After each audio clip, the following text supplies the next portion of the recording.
Let us see what are the functions of the capillaries.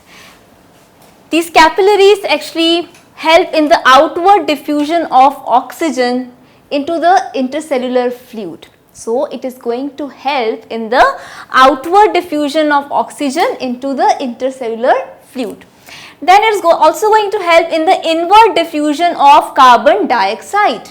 It is going to help in the inward diffusion of carbon dioxide, plus the inward and outward diffusion of many substances like we have glucose, amino acids, urea, hormones. So, this is how the capillaries actually perform the function. Then another important function of a capillary is that it allows leukocytes to squeeze out through capillary walls. You know, the leukocytes are the WBCs, the white blood cells of a body, the soldiers of a body. So, they can just squeeze out from the walls by a special movement that we call as amoeboid movement.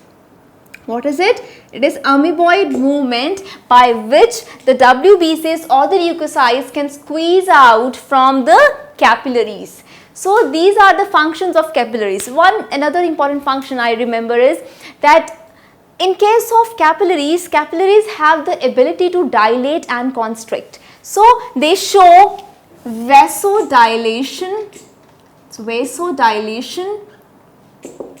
and vasoconstriction. Vasodilation and vasoconstriction. So, you must have noticed when you go in hot sun, your face actually turns pink and then red, right? So, this is because of the vasodilation and vasoconstriction of the capillaries, due to which there is going to be increase and decrease of the blood flow level in your body, in your skin. So, when you go in hot sun, your face turns pink to red. When you actually move into a very cold area, your skin is going to turn somewhat blue. So, this happens because of the capillaries property of showing vasodilation, that is they dilate, and vasoconstriction, that is they constrict. So, because of these properties, they are going to increase or decrease the blood flow, right. So, this is how they are going to affect the color on our skin. Now, I hope that the functions of capillaries are clear to you. Moving on back to the differences between arteries and veins, I would also like to mention over here that when you talk about the differences in case of arteries and veins, then these arteries, they are deeply seated. They are found under several layers of the skin. They are deeply seated. But in case of veins, these veins are superficially, they are found closer to the skin. Veins are found closer at the upper layers of the skin, while arteries are found deeper. Right.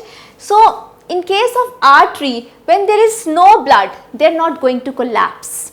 But in case of vein, when there is no blood, then the veins can actually collapse, right. And the structural differences we have already discussed.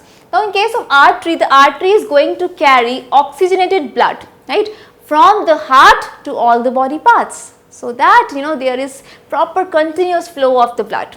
So, arteries are going to carry oxygenated blood from the heart to all the body parts, but there is one exception.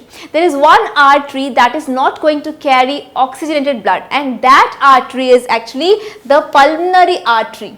So, remember that the arteries normally carry oxygenated blood, but pulmonary artery is the artery that is going to carry deoxygenated blood. In veins also, what happens in veins? Veins are going to generally carry deoxygenated blood, from the heart, from the, you can say, body parts to the heart. That the blood is what? It is deoxygenated. But one exception is there, in which the vein carries oxygenated blood, the opposite. And that vein is again the pulmonary vein. That vein is again the pulmonary vein. So, I hope that now you can more elaborate on the differences between arteries and vein. You can elaborate on the structural differences also, plus you can elaborate on the functional differences also. So, all the arteries are going to carry the oxygenated blood except for the pulmonary artery, and all the veins are going to carry deoxygenated blood except for the pulmonary vein.